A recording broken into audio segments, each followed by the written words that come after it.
Have you ever had a big life change? Something you've worked so hard for, only to realize that after it happens, you still have to figure out what comes next? Well, that's where I've been lately. It's been 1 month since I left my part-time job to go all in on my business. And it's been exciting, messy, overwhelming, and honestly, not at all what I expected. I've had wins, I've had wobbles, and I've learned so much about what it really means to show up for yourself. Today, I'm taking you behind the scenes of what this first month of full-time business has really looked like. The surprises, the struggles, the rainy day markets, and what I'm recommitting to moving forward. If you're in a big transition, or even if you're just in a season where you need a little pep talk to keep going, this episode is for you.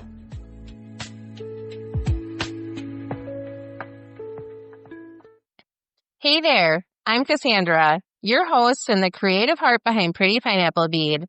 Welcome back to Sparkle and Shine, the podcast where we talk small biz, mindset, and building our dreams one step at a time, even when those steps feel a little wobbly along the way.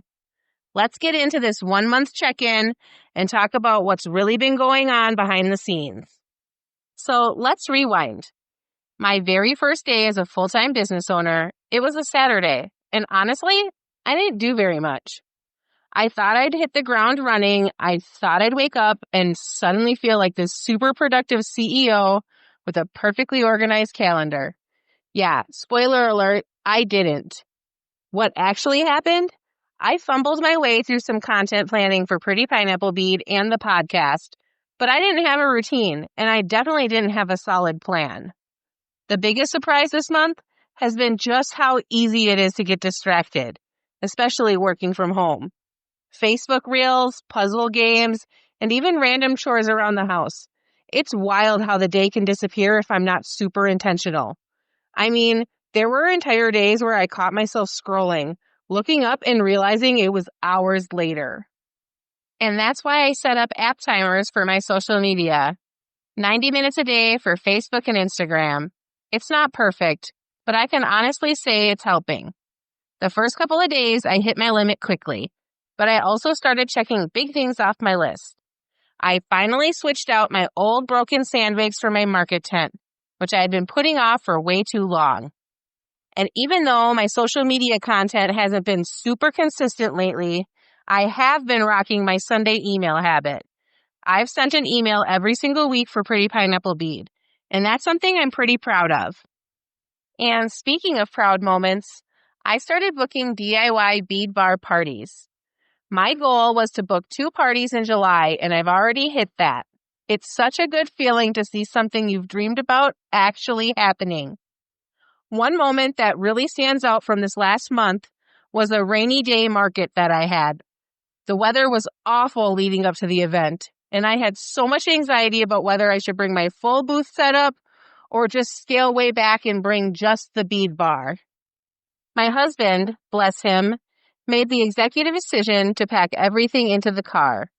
He told me I could decide once we got there what I wanted to actually set up. Honestly, I probably would have left half of it at home, but I'm so glad he did that. It rained while we were setting up, but by the time the market started, the rain had stopped. I went with my full setup, and even though foot traffic was lower because of the weather, I still made a few sales. And surprisingly, none of them were from my bead bar. It was all my handmade jewelry. If I had only brought the bead bar like I originally planned, I might not have sold anything. And even though I didn't make a ton that night, I still made $50. And I had a beautiful evening with my husband. We shared French fries and mini donuts, listened to music from the gazebo stage, and just enjoyed being there. It reminded me that showing up, fully showing up, is always worth it. This first month has taught me a lot about my own mindset. I'm definitely gaining confidence. I feel more free. I don't wake up with that pit in my stomach dread that I used to feel before heading into my old job. But I'm still figuring things out. I'm still learning to go with the flow, especially on the days when motivation feels really far away. One thing that's been really grounding for me is pausing to notice all the little moments of gratitude around me. sitting on my back steps, putting my phone down, and just listening to the sounds of the neighborhood. The birds chirping, kids playing at a nearby park, the cars driving by. It's this little reminder that life is happening right now all around us, and I don't need to rush through it all. When I catch myself feeling like I'm behind or like I'm not where I want to be yet, I remind myself, a year ago, I wished I could be exactly where I am right now. That's huge. I'm learning to celebrate how far I've come instead of always chasing the next thing. And the mantra that's been on repeat for me this month, keep going. Even the smallest steps can lead to big results. So this month hasn't been perfect, but I'm proud of what I've done. And now I'm recommitting to what matters most. Here's what I'm focusing on moving forward. Staying consistent on social media. I'm not aiming for daily posts, but I am committed to showing up regularly and following my content plan. Keeping my Sunday email streak going. This is something I've really stuck to, and I want to keep that momentum going. Writing one blog post every week. This is an area that I've actually let slide recently, and I'm ready to get back to it. Participating in the business community that I'm a part of. Showing up to the live calls and really diving into the resources there so I can keep building my business knowledge and connections. A personal goal of mine here is moving my body 3 to 4 times a week. I've actually been loving my workouts with the Infinity Hoop. It's so fun and a great way to shake off the stress and get my energy level up. And then, of course, there's this podcast. I'm committed to bringing you new episodes every Thursday with stories, pep talks, behind-the-scenes moments, and practical tips. One thing I'm actively letting go of is the I'm lazy mindset. That voice does not get to run the show anymore. When I call myself lazy, I start to procrastinate. It's a self-fulfilling prophecy, and I'm done feeding it. I'm also letting go of endless scrolling. Those app timers have been a game changer, and I want to keep building healthier habits too. As for what's next, well, by the time you hear this, I might have already hit my next big milestone, 1,000 lifetime orders. I'm only 15 away right now.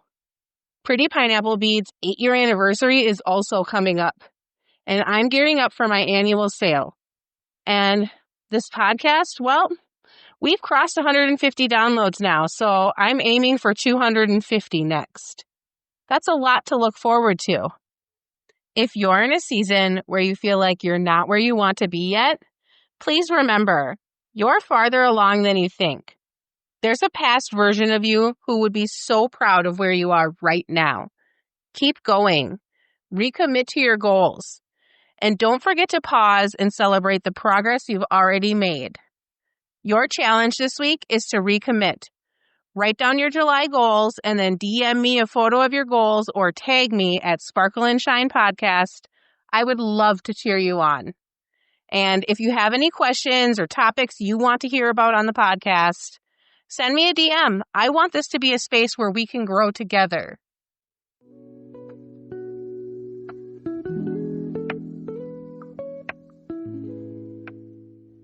Well, that's all for today's episode. Thanks for being here, for showing up for yourself, for dreaming alongside with me. If this episode resonated with you, would you share it with a friend, leave a review, or send me a DM to tell me what you're working on this week? I'd love to hear from you. Until next time, keep showing up, keep dreaming big, and keep sparkling.